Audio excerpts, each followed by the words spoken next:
fais cette vidéo, c'est pour vous parler du coup des dernières lectures que j'ai faites. Il y en a quelques-unes et cette fois-ci, on a autant de romans que de graphiques, voilà.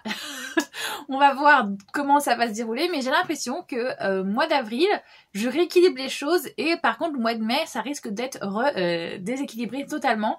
Je pense que voilà, ce mois-ci, on va avoir moitié roman, moitié manga, mais le mois prochain, ça va être encore full roman, je sais pas, des phases comme ça. Donc voilà, je vais vous parler de ce que j'ai lu. Si vous voulez soutenir la chaîne, n'hésitez pas à liker la vidéo, ça aide énormément pour le référencement. Évidemment, si vous souhaitez parler avec moi des titres dont j'ai parlé, il n'y a pas de souci, il y a l'espace commentaire qui est là pour ça.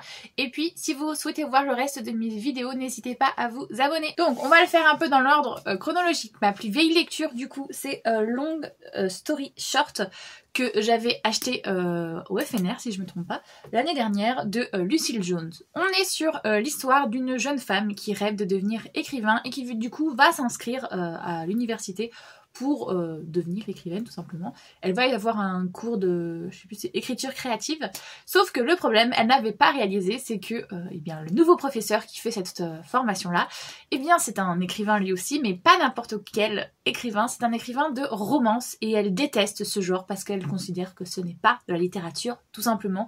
Et en plus de ça, le gars est jeune, méga beau gosse et c'est un ancien, alors je sais plus si c'est un ancien joueur de football ou s'il est simplement coach. Mais déjà, il est coach dans une université de l'équipe et il me semble en plus que c'était un ancien joueur. Donc voilà, du coup, elle ne le trouve pas du tout crédible dans ce rôle-là et évidemment, eh bien, les deux vont se chercher parce que elle va très clairement lui faire du rentre-dedans en mode vous avez aucune crédibilité dans votre rôle et lui va lui mettre ah ouais, prouve-moi alors que j'ai tort. Et du coup, les deux vont avoir comme ça une un peu pas un enemies to lovers, mais voilà, ils vont se détester. Pour moi, c'est pas vraiment de se détester en fait, ils vont se chercher tout simplement, ils vont s'embrouiller tout le temps, mais voilà, c'est comme se taquiner, qui aime bien châtie bien. Là, l'expression le dit bien, puisque bien évidemment, ils vont finir par finir ensemble. Hein, c'est une romance, on s'en doute bien, parce que justement, à force de se rentrer dedans l'un et l'autre, eh bien, ils vont s'intéresser réellement à l'un et à l'autre et à découvrir leur passé et tout et tout. J'ai beaucoup aimé cette histoire, mais voilà, c'est pas un coup de cœur, c'est une bonne lecture, j'ai passé un bon moment. Je l'ai lu en 2 temps parce que je sais pas pourquoi, mais voilà, j'en avais lu une bonne moitié et puis j'avais laissé passer, j'avais lu d'autres choses et après j'étais revenue pour le terminer. Ah c'est bon, c'est fait. Ensuite, j'étais allée à Emmaüs avec Cynthia et je l'avais eu pour 1 €, donc je me suis dit autant qu'il soit vite arrivé mais vite reparti de ma palle. Donc Miss Peregrine et les enfants particuliers, en plus il est en audiolivre sur pas mal de plateformes dont Nextory et Bookbeat je crois. Donc j'en ai profité pour l'écouter durant des trajets et du coup ça m'a permis de le lire comme ça plus rapidement. On est sur l'histoire d'un jeune homme qui va perdre son grand-père et quand son grand-père va décéder, il va se rendre compte que toutes les fables que son grand-père lui racontait ne sont peut-être pas si fausses que ça, puisqu'il va aller sur une île où il y aurait eu un orphelinat et on a un long moment où justement il hésite entre est-ce que mon grand-père était fou, est-ce qu'il ne l'était pas, et finalement il va se rendre compte qu'il y a des trucs qui sont pas si fous que ça et voilà, il va du coup se lier d'amitié avec des enfants particuliers comme le nom l'indique et Miss Peregrine. C'est un peu compliqué à expliquer quand on n'est pas dedans, mais j'avoue que moi j'avais vu le film à la base et le film m'avait pas trop convaincue et en lisant du coup le titre, j'adore parce que en fait, alors là je vais pas vous en trouver une, si, mais c'est très illustré, vous voyez, on a des photos comme ça quand il parle justement du fait qu'il a trouvé des photos de témoignages de son père et tout, de son grand-père pardon.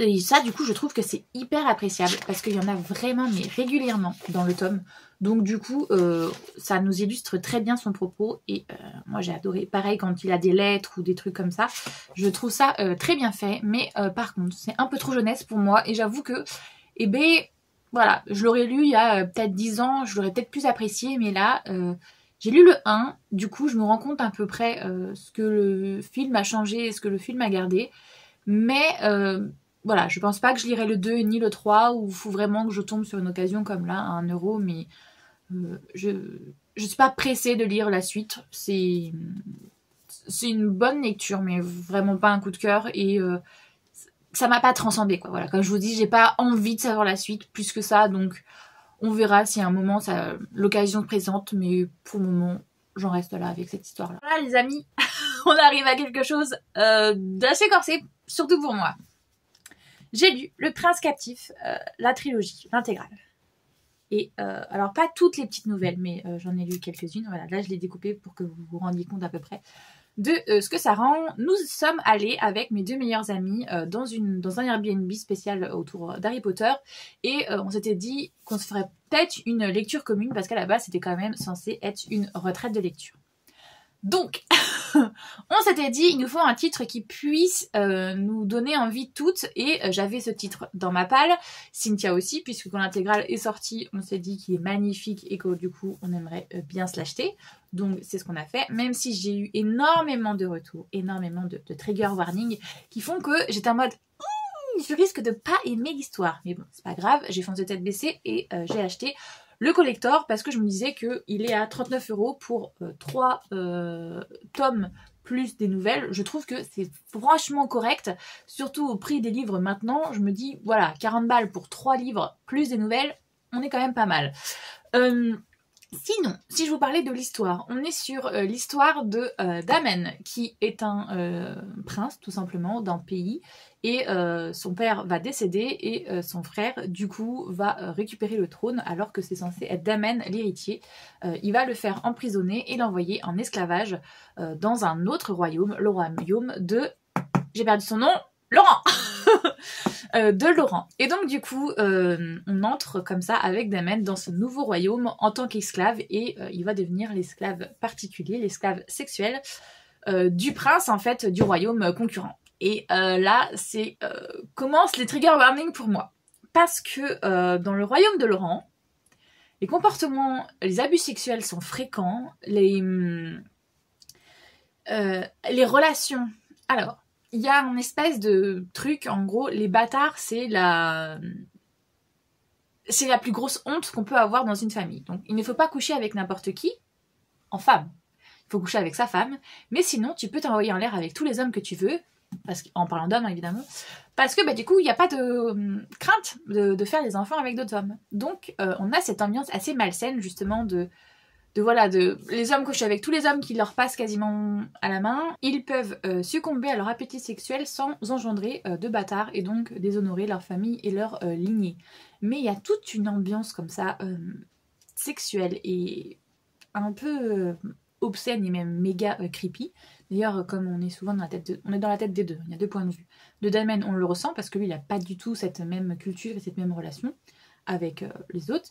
Et justement, ce prince-là, qui est dans un royaume très libéré et tout ça, à lui, à l'inverse, il est très froid, très frigide. Il est considéré comme le prince puceau, en fait, parce qu'il n'a jamais montré d'intérêt pour le sexe. Et eh bien, il va être son esclave sexuel. Donc lui, il va être un peu emmerdé, parce qu'il se rend compte, du coup, que eh bien, il est l'esclave sexuel du prince opposé à son royaume, qu'ils se détestent tous les deux, et qu'en plus, il se rappelle que il y a 5 ans, il a tué le frère de ce prince lors d'une bataille justement entre ces 2 royaumes. Donc il se dit merde, il faut vraiment pas qu'il se rende compte de mon identité, parce que déjà je suis le prince, donc j'ai pas envie qu'on sache que je sois dans cet état-là, quoi, que je sois devenue esclave alors que normalement je suis un prince. Et en plus j'ai tué son frère. Donc s'il découvre mon identité, je suis clairement dans la merde, il va me faire la pire vie. Et déjà qu'il est pas très bien vu parce que quand évidemment on lui demande son nom, il va dire il va pas dire son nom, mais quelqu'un va le dire à sa place. Et donc, tout le monde va se rendre compte que, même si c'est pas le prince, en tout cas, il porte le nom du prince qui a tué l'ancien prince de ce pays-là. Et donc, du coup, celui-là, évidemment, il va vouloir se venger. Il va le mettre dans une arène pour qu'il se fasse violer. Il va le fouetter presque jusqu'à mort. Enfin bref, il va y avoir plein de choses qui vont faire que le premier tome, je n'aimais pas du tout en fait. C'était très toxique pour moi et je savais qu'on allait avoir une romance et donc non, je comprends en fait, mais non, pour moi c'est pas possible. On peut pas avoir ce background là et en faire une romance. Voilà, pour moi c'est aussi simple que ça. Et après le 2 et le 3e tome sont passés tout simples parce que on est sorti de ce contexte et la relation a justement évolué puisqu'il y a des choses qui se sont passées, des péripéties et tout. Et du coup, là après commence une relation entre les deux et moi je suis en mode non gars, non, Je te pardonne pas, moi. Il en est pas question. Attends, il t'a presque tué. Et toi? Et toi? Non, c'est pas possible. Donc voilà, je suis partagée avec cette lecture parce que je pense que cette lecture aurait pu être un réel coup de cœur, hein, parce que franchement le deuxième tome et le troisième tome je les ai enchaînés, enfin il m'est arrivé plein de péripéties de ouf parce que durant ce week-end Cynthia et moi on les lisait du coup sur nos liseuses et j'avais passé mon relier à Sarah parce que elle ne l'avait pas. Donc ce qui s'est passé c'est que et bien au bout d'un moment moi j'avançais beaucoup plus vite qu'elle et je me suis rendu compte que j'étais au tome 3 et que elle était encore au tome pour Cynthia elle commençait le 2 et Sarah est encore au tome 1. Sauf que il y avait des choses que je comprenais pas en lisant parce qu'on passait limite du coq à l'âne. Et au final, je me suis rendu compte que c'est normal puisque les chapitres n'étaient pas dans l'ordre et qu'en plus, je n'avais pas tous les chapitres sur ma liseuse. Donc voilà. Du coup, je me suis repartie sur le papier et j'ai lu du coup le tome 2 et enfin, la moitié du 2 et le 3 sur papier puisque je me suis rendu compte que au final sur la liseuse j'attaquais le tome 3 alors que j'étais qu'à la moitié du tome 2. Donc voilà, il y avait un problème dans les chapitrages mais c'est pas grave. Enfin si c'est grave parce que du coup je me disais je comprends pas mais c'est normal que tu comprends pas, il te manque la moitié d'un tome meuf. Mais voilà, tout ça pour vous dire que, comme j'ai dit, le tome 2 et 3 pour moi étaient bons, mais le tome 1, l'ambiance et l'univers, je comprends hein, l'intérêt historique, nanani nanana, de nous faire un vrai enemies to lover, ok, mais moi du coup à partir de ce moment-là, là t'es tellement enemies que tu peux plus avoir de lover en fait, là les gars, on est à un degré bien plus supérieur, donc non, voilà, ça sera pas un coup de cœur pour moi et d'ailleurs je compte m'en séparer, je vais sûrement le donner à Sarah parce que Sarah a énormément aimé ce tome 1 donc je vais lui vendre et puis c'est tout quoi parce que moi non. Désolée mais ça l'a pas fait avec moi. Déjà de base je suis pas très justement dark romance et tout et je savais justement en y allant vers ce tome là que ça sera sûrement pas ma came.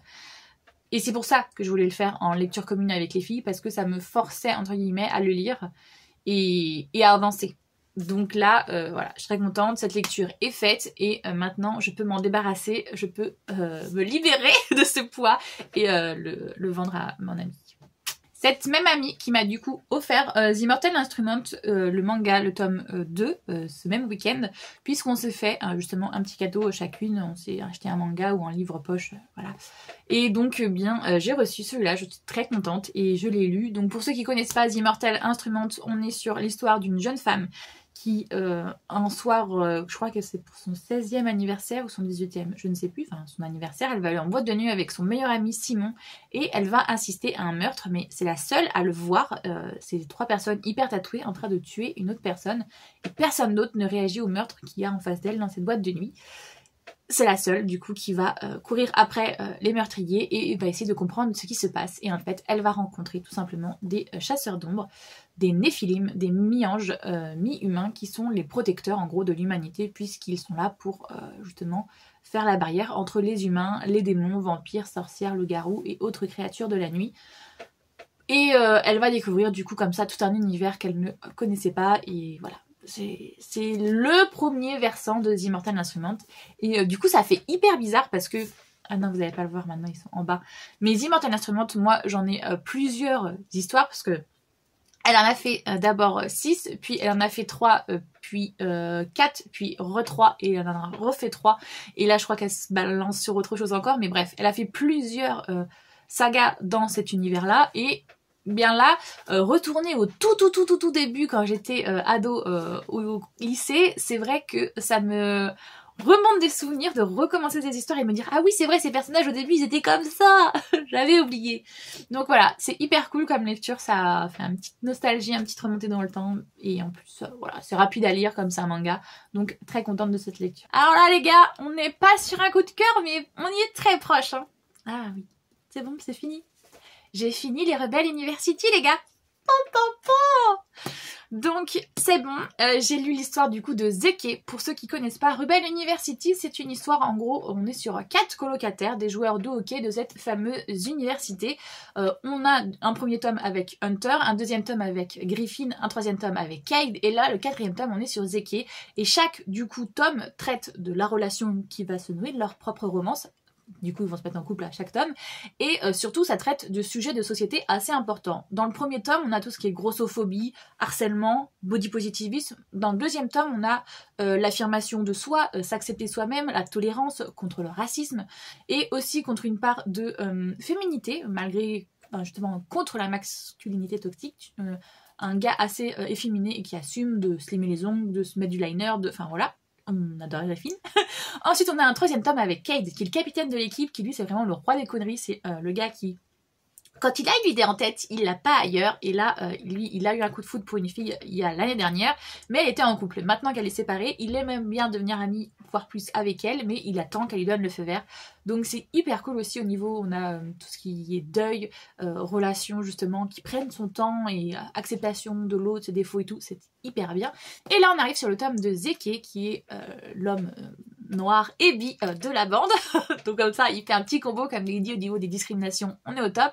Et du coup, bien lui, il va avoir une relation avec Connor, un autre joueur, un gars qui a été transféré au courant de l'année dernière dans l'équipe.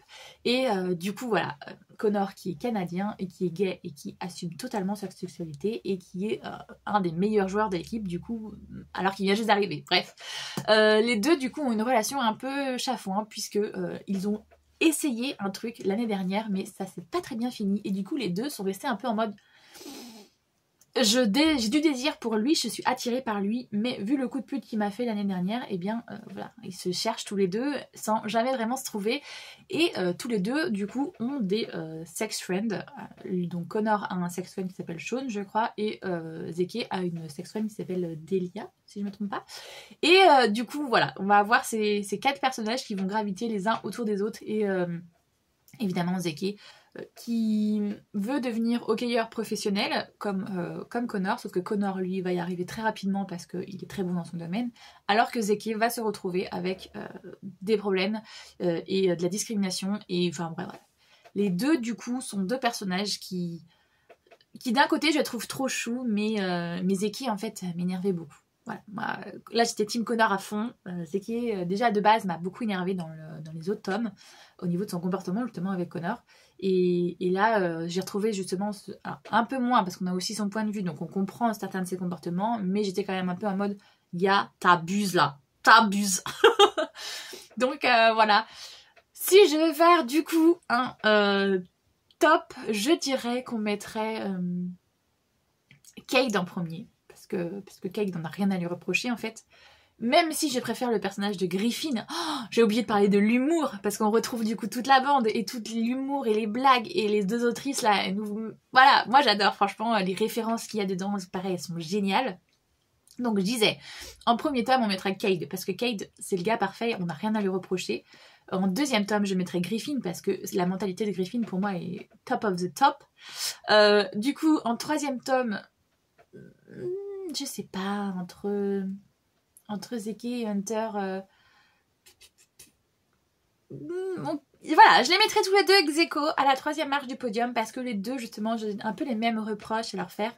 Voilà, donc c'était des bonnes lectures, mais c'était pas transcendant non plus, bien que j'ai adoré, parce que j'ai rigolé, parce que l'ambiance on la retrouve exactement comme dans les autres tomes, avec cette bande de potes qui sont complètement débiles, et en plus on a la suite de certaines relations, donc évidemment c'est juste génial, c'est juste un bonbon. Donc franchement c'est une lecture que je recommande à 100%. Si vous voulez une romance pour rire, pour vous sentir bien, c'est à lire.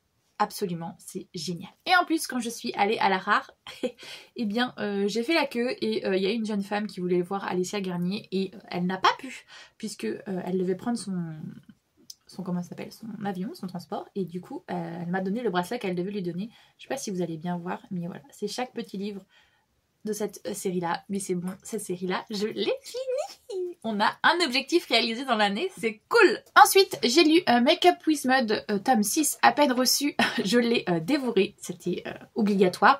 On est sur l'histoire d'une jeune femme qui a une relation avec du coup c'est son ex-fiancé qui était assez toxique. Il ne voulait absolument pas qu'elle se maquille, il voulait qu'elle fasse un travail, mais que ce soit un CDD, puisque après, quand il se marierait, très clairement, elle serait une femme employée, enfin bref.